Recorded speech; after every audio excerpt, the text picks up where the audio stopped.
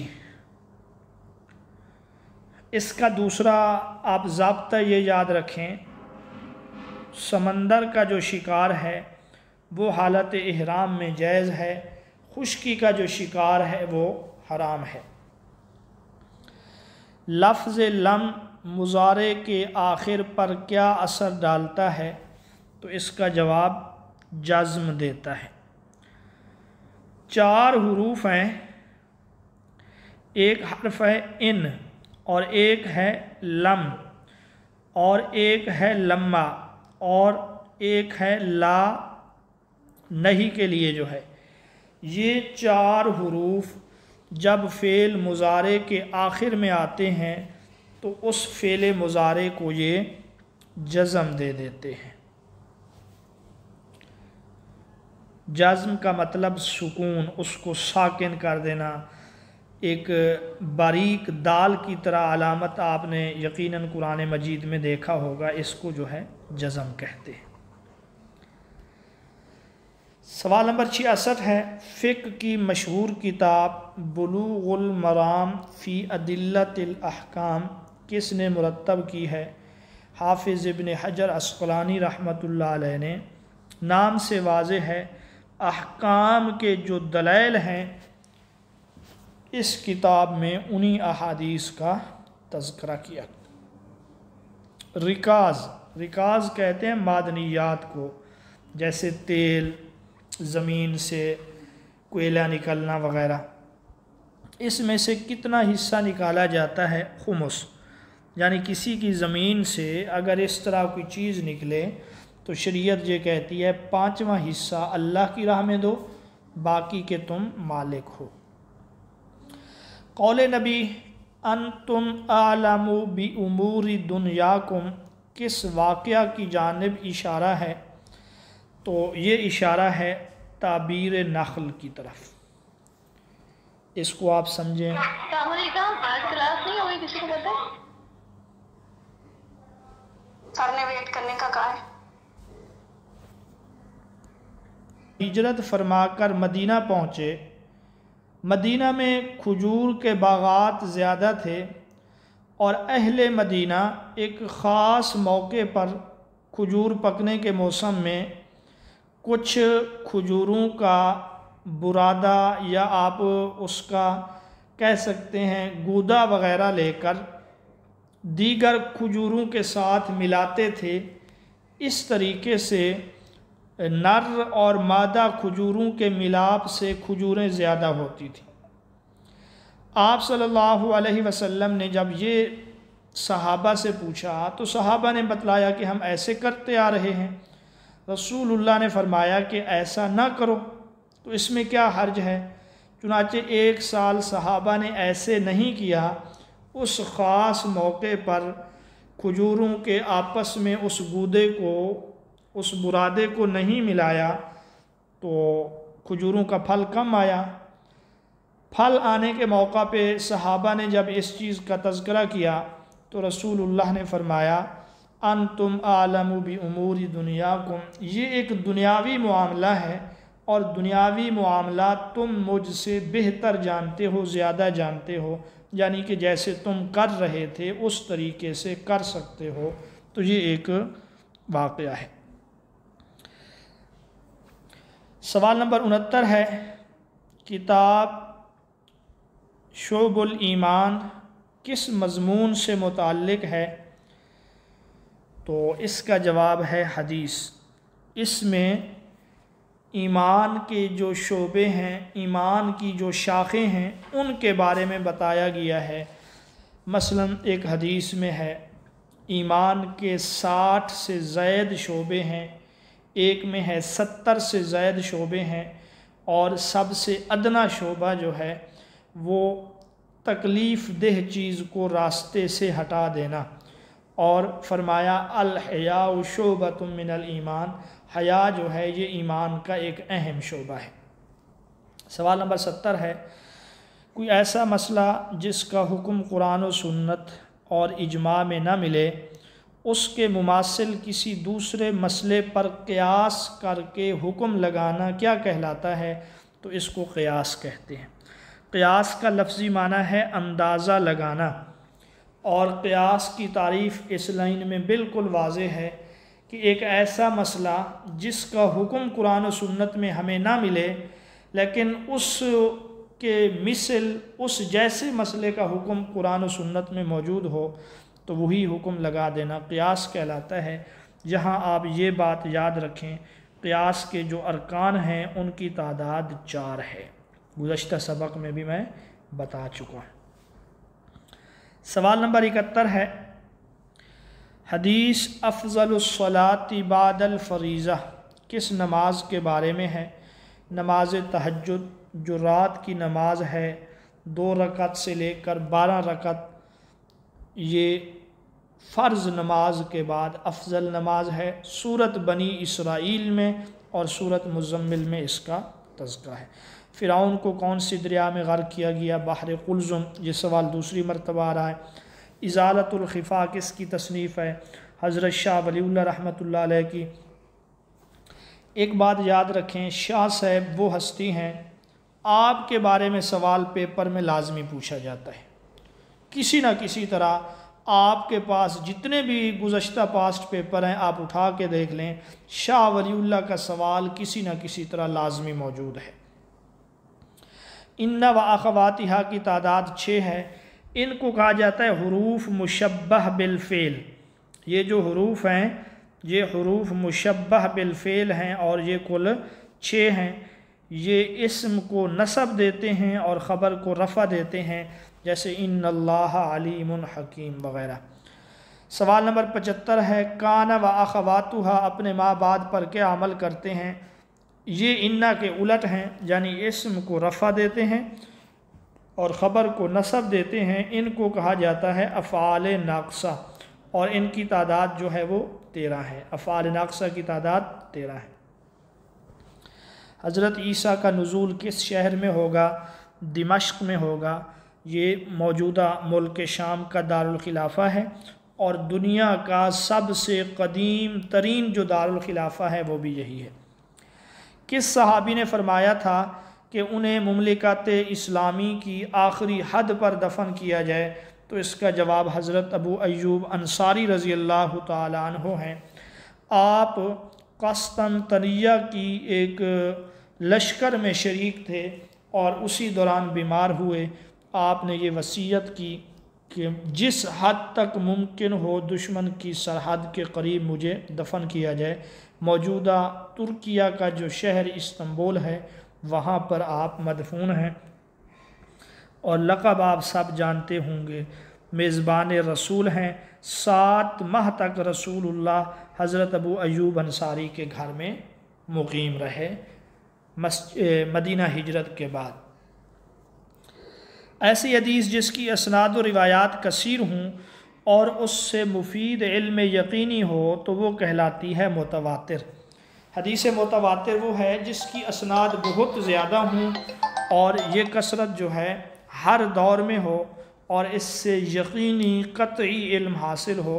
یقینی علم اس کو کہتے ہیں جس میں کوئی شک و شبہ نہ ہو۔ الضرورت تبیح المحظورات، اس سے کیا مراد ہے؟ اس سے مراد یہ ہے اشد ضرورت کے وقت بعض ناجائز لیکن ضروری چیزیں جائز ہو جاتی ہیں۔ مثلا کوئی شخص مر رہا ہو اور اس کے پاس کھانے کے لیے حرام کے سوا کچھ نہ ہو تو پھر وہ حرام کھا سکتا ہے۔ سورۃ الحشر کی آخری آیات کس مضمون کو واضح کرتی ہیں؟ تو وہ توحید کو واضح کرتی ہیں۔ هو اللہ الخالق البارئ المصور لہ الاسماء الحسنی۔ سوال نمبر 82 ہے، وما محمد الا رسول قد خلت من قبلہ الرسل، سورۃ آل عمران کی آیت ہے۔ رسول اللہ کا اسم گرامی محمد بھی اس آیت میں ہے۔ قرآن میں آپ کا نام محمد 4 مرتبہ ہے۔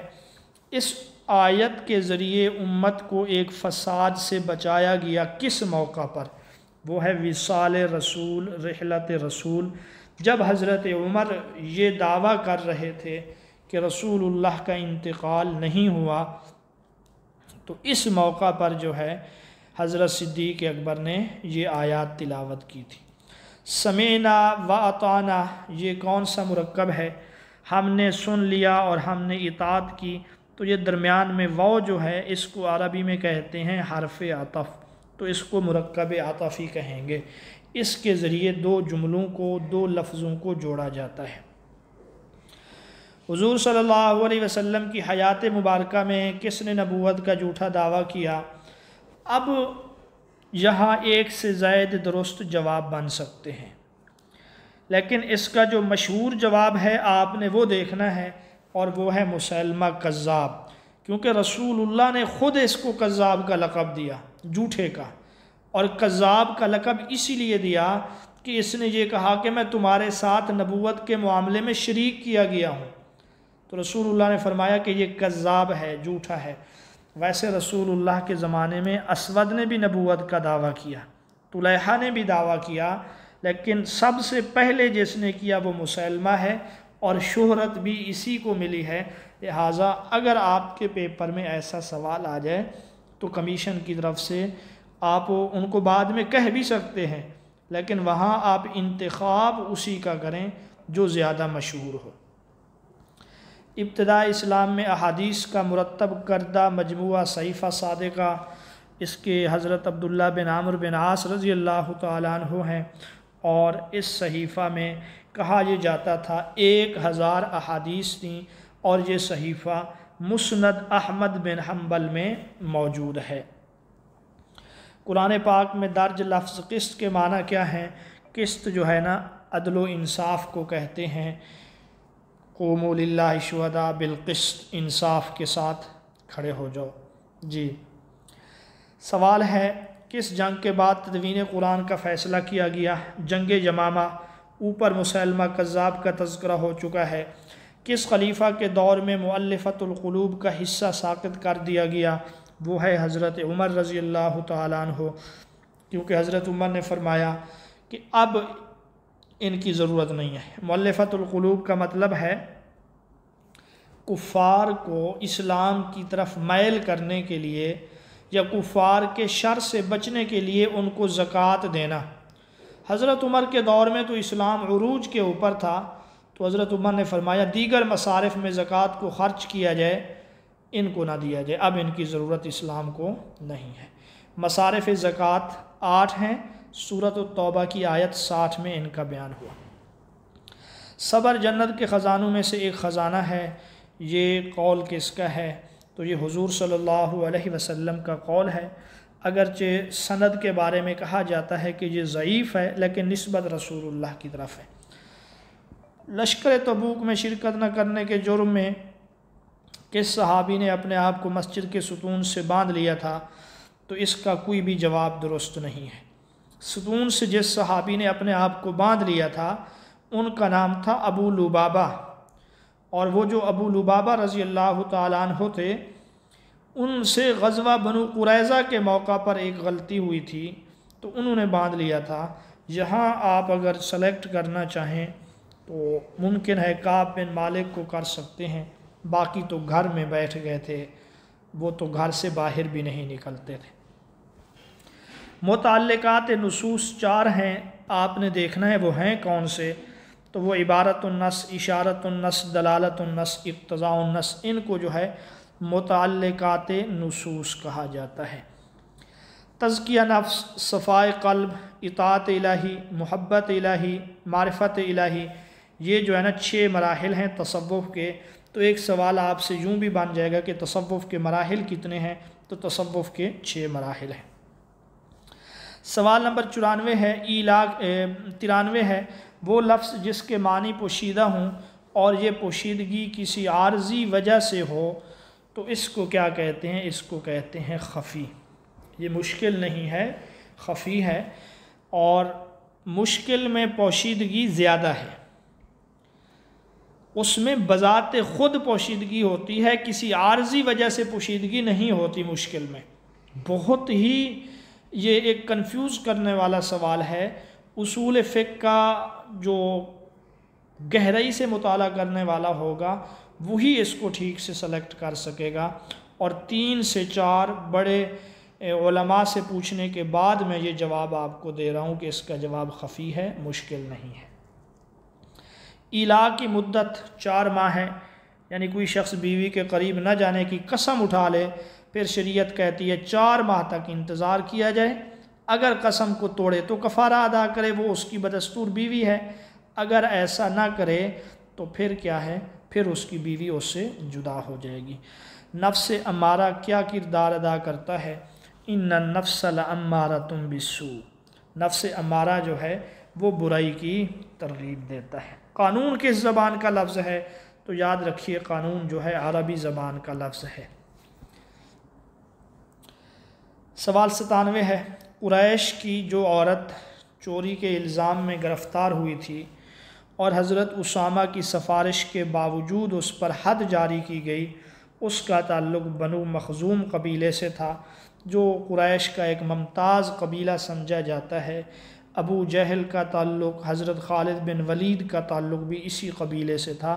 اس عورت کا نام آپ کو آتا ہوگا، فاطمہ اس کا نام ہے، اور یہ 8 ہجری کا واقعہ ہے۔ چوری کی حد یا چوری کی سزا جو مقرر ہوئی ہے نا، ہاتھ کاٹنا، یہ بھی 8 ہجری میں۔ اور اگلا جو سوال ہے، سوال نمبر 98، متى استعبتم الناس وقد ولدتهم امہاتهم احرارا، تم نے کب سے لوگوں کو غلام بنا لیا ہے جبکہ ان کی ماؤں نے ان کو آزاد جنا تھا۔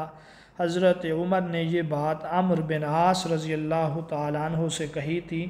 عمرو بن عاص کا لقب آپ جانتے ہیں فاتح مصر ہے، اور کسی نے ان کی شکایت کی، فاتح مصر، گورنر مصر کی، اس پر حضرت عمر نے یہ کہا کہ یہ تو رعایا ہے، تم نے ان کو غلام سمجھ لیا ہے، حالانکہ ان کی پیدائش آزاد ماؤں نے ان کو جنا ہے۔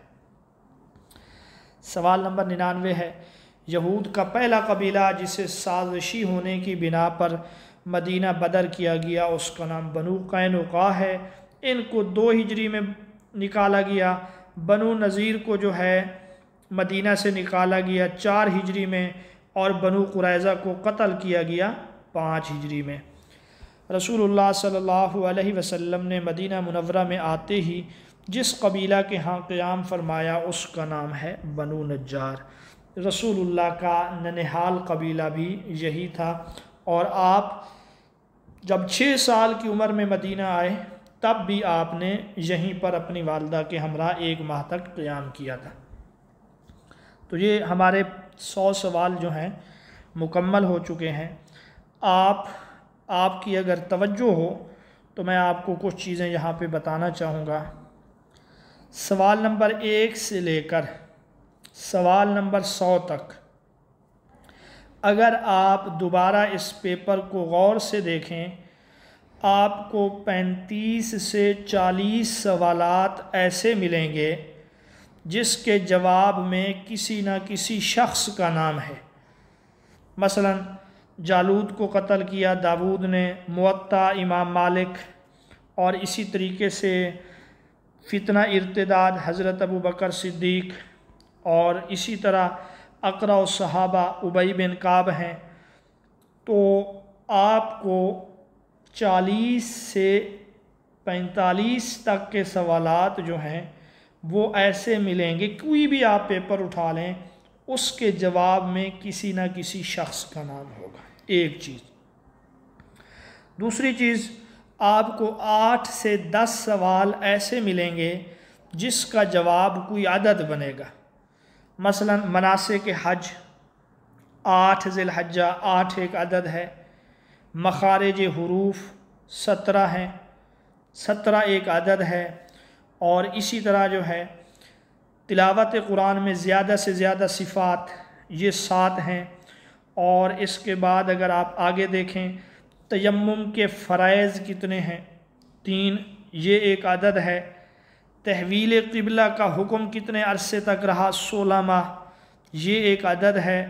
عدت کتنی ہے؟ 4 ماہ 10 دن۔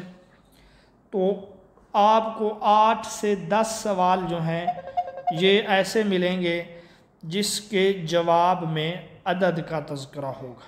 اب آپ توجہ کریں، میں آپ کو انشاءاللہ کل سے 50 سوال ایسے شیئر کروں گا روزانہ کی بنیاد پر جس کے جواب میں کسی نہ کسی شخص کا نام ہوگا۔ وہ کی تفسیر بھی ہو سکتی ہے کہ اس کا مفسر کون ہے، وہ حدیث کی کتاب بھی ہو سکتی ہے کہ محدث کون ہے، وہ اسی طریقے سے کسی شخصیت کا نام بھی ہو سکتا ہے۔ ایک تو میں روزانہ انشاءاللہ کل سے آپ کے ساتھ یہ شیئر کروں گا صرف 50، اور آپ ان کو 5 سے 10 منٹ میں پڑھ سکیں گے۔ اور ابھی کلاس کے بعد میں آپ سے 7 پیپر جو ہے وہ ایسے شیئر کروں گا جس کے جواب میں عدد کا ذکر ہوگا، یعنی 7 پیپر ایسے شیئر کروں گا جواب میں کسی نہ کسی عدد کا ذکر ہوگا، اور وہ جو 7 ہوں گے ہر ایک پیپر میں 150 سوال ہوں گے، اور میں یقین سے کہتا ہوں عدد کا کوئی ایسا سوال نہیں ہے جو آپ کے پیپر میں ہو اور وہاں پہ نہ ہو۔ اب پڑھنا آپ نے ہے، 150 سوال بالکل مختصر شارٹ کر کے بنائے گئے ہیں، وہ آپ نے پڑھنے ہیں، یاد کرنے ہیں۔ اگر آپ پڑھیں گے 1 ماہ میں آپ کی زبردست تیاری ہو جائے گی، اگر نہیں پڑھیں گے تو پھر میں کچھ نہیں کر سکوں گا۔ مجھے امید ہے کہ آپ میرے ساتھ چلیں گے، تعاون کریں گے، اور انشاءاللہ بہت ہی اچھی ہماری تیاری ہوگی۔